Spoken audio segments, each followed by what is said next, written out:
안녕하세요. 원성도 TV를 찾아주셔서 감사합니다. 오늘은 섭리의 수레바퀴 64번째 갈라디아서에 대한 이야기입니다. 갈라디아서는 자유의 대헌장이라는 말로도 불리고 있죠. 앞에서 바울 선교팀은 1차 선교를 성공리에 수행하고 모금된 헌금을 예루살렘에 전달하고 안디옥으로 돌아와 오랫동안 있었다고 하며 14장이 마무리됩니다. 이 오랫동안 안디옥에 있었던 동안에 사건이 벌어지는데 그것은 그렇게 성공적으로 사역이 마쳐진 것 같았던 갈라디아에 문제가 발생하였다는 소문이 들린 것입니다. 이 갈라디아 지역은 바울의 고향 다소를 포함한 안디옥 파송교회와 가까운 지역으로 사도행전 14장의 내용을 보면 바울의 전도를 잘 받았던 것입니다. 그리하여 교회가 세워지고 부흥하였는데 이것을 싫어하는 유대인과 당시의 이단 사상가들이 이 교회 공동체에 문제가 많다고 비난하면서 교회가 흔들리기 시작한 것입니다. 그 첫째 이유는 바울은 정식 사도회의에 안수받은 정식 사도가 아니라는 것과 둘째는 그의 가르침이 할례를 무시하는 등 유대교법에서 벗어난 잘못된 가르침이라는 것이었어요.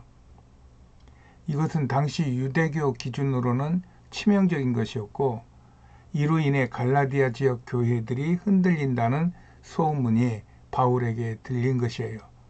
이에 대하여 바울이 갈라디아 교회에 편지를 써서 보낸 것이 이 갈라디아서입니다.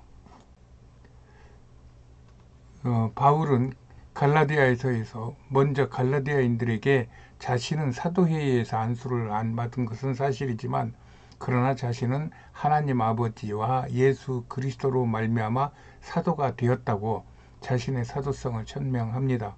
이후 바울은 이 사도성을 서신서마다 강조하는 것을 보면 바울도 이 부분이 많이 신경이 쓰인 것 같긴 합니다. 여기서 교회의 존재성이 부각이 돼요. 즉 교회는 하나님의 구원의 섭리 안에서 예수님이 직접 명령으로 세워진 이 지상에서 가장 천국의 조직을 닮은 조직이에요. 그럼에도 완전한 천국 조직은 아니라는 것에서 지상의 교회 조직 내에서 서로 주장이 다르고 분쟁이 일어나는 많은 역사가 있었던 것도 또한 사실이에요.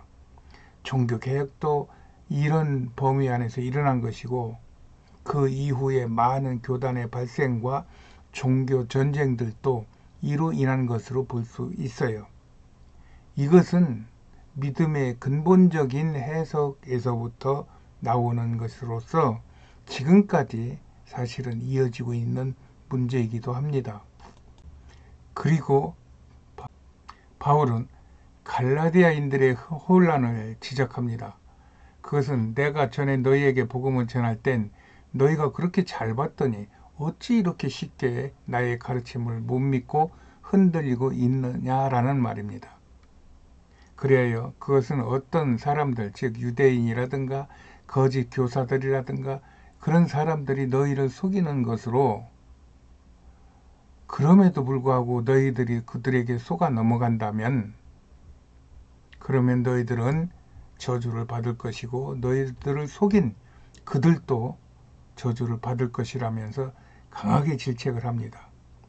그러면서 바울은 내가 전한 복음은 사람, 즉 정규 신학교에서 받은 것이 아니라 오직 예수 그리스도의 계시로 말만 것이라면서 이 계시로 인해 전에 하나님의 교회를 심히 핍박하여 잔해하던 내가 혈육과도 또 먼저 사도된 자들과도 만나거나 의논하지 않고 3년 동안 아라비아로 가서 더 깊은 은혜를 받았다며 자신의 전한 복음의 진정성을 드러내고 있죠.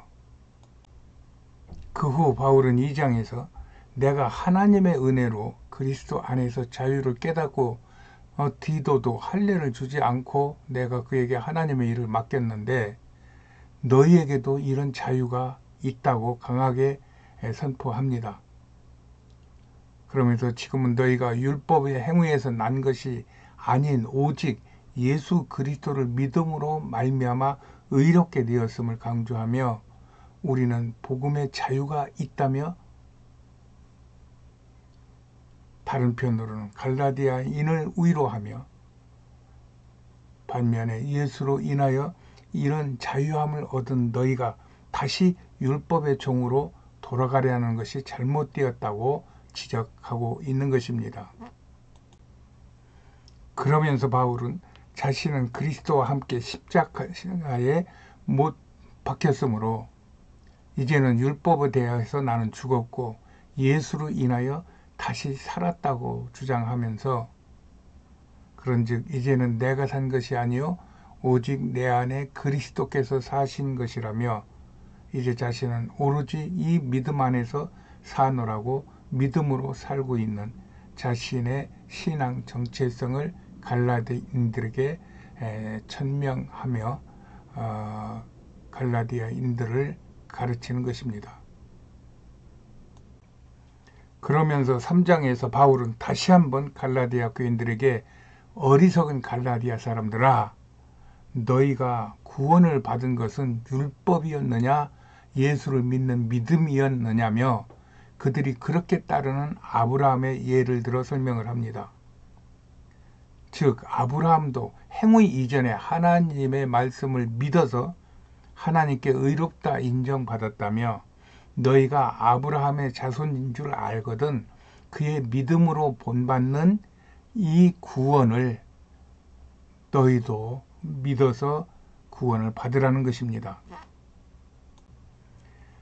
그것이 이스라엘 백성들이 율법책에 기록된 그 율법들을 지키다가 넘어져서 한 가지 걸려서 잘못되는 것보다 예수 그리스도를 한 번의 믿음으로 인하여 이 모든 율법에서 자유함을 얻는 것이 얼마나 귀중한 것인지를 갈라디아 교인들에게 가르치고 있어요.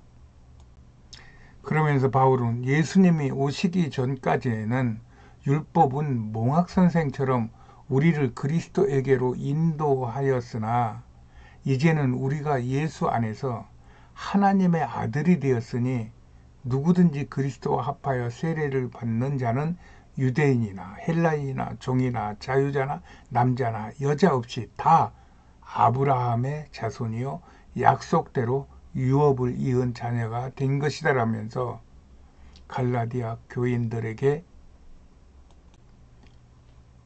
율법에서 벗어나 예수 그리스도로 인하여 자유함을 얻는 그런 신약의 복음을 전파하는 것입니다.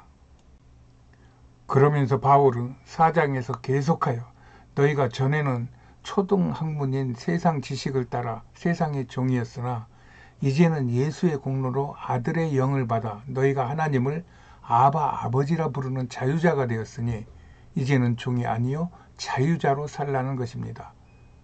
그런데도 너희가 초등학문으로 돌아가서 다시 저희들이 만든 유대법이나 절기나 관습의 종로로 하지 말라며 갈라디아 교인들을 계몽합니다.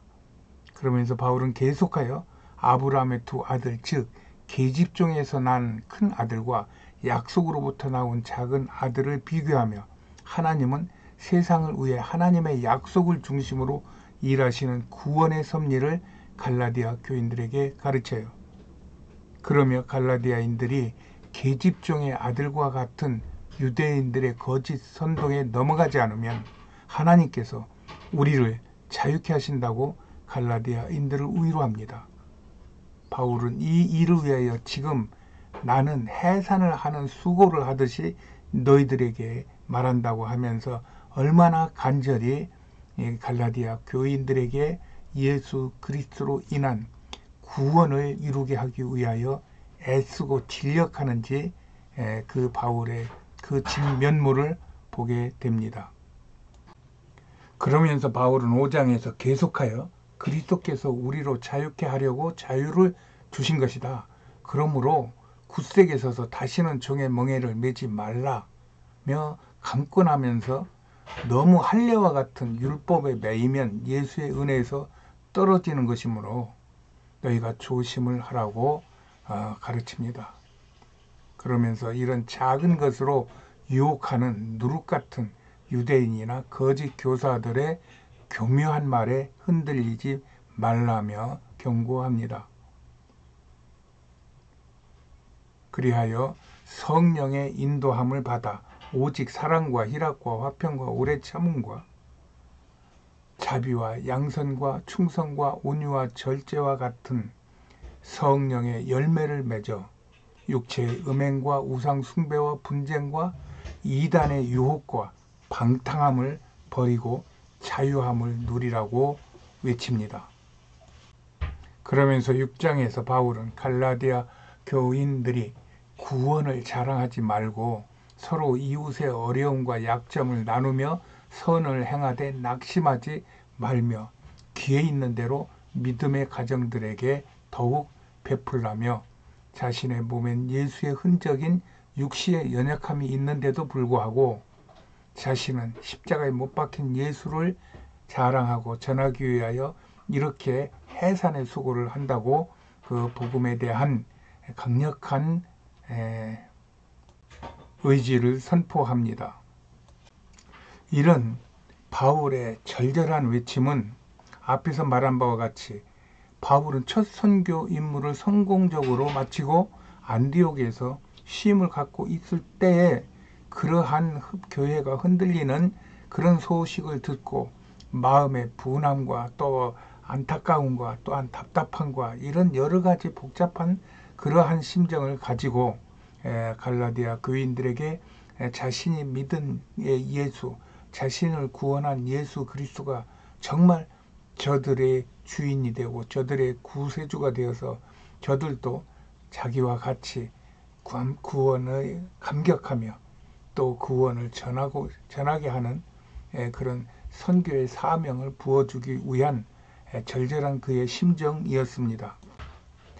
그런 절절함이 처음에는 격분하여 저주라는 단어를 쓰며 책망하다가 이후 차근차근 갈라디아의 초신자들을 달래며 위로하는 바울 선교사의 마음이 읽혀지므로 그 마음에 뜨거운 감동이 같이 묻어나는 것입니다.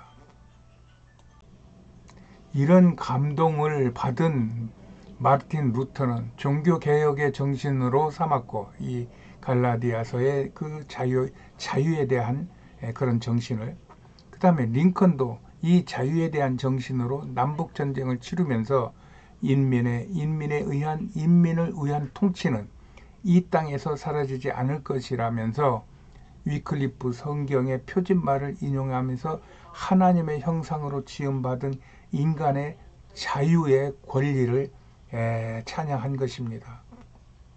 이렇게 갈라디아서는 기독교 자유의 대헌장, 그리스도인의 자유에 대한 선언서, 소로마서 등으로 불리며 지금도 많은 그리스도인들의 마음을 뜨겁게 하고 있어요. 우리도 갈라디아서의 감동으로 믿는 자에게 자유를 주는 오직 예수께 영광을 돌립시다. 할렐루야. 오늘은 여기까지 하겠습니다. 안녕히 계세요.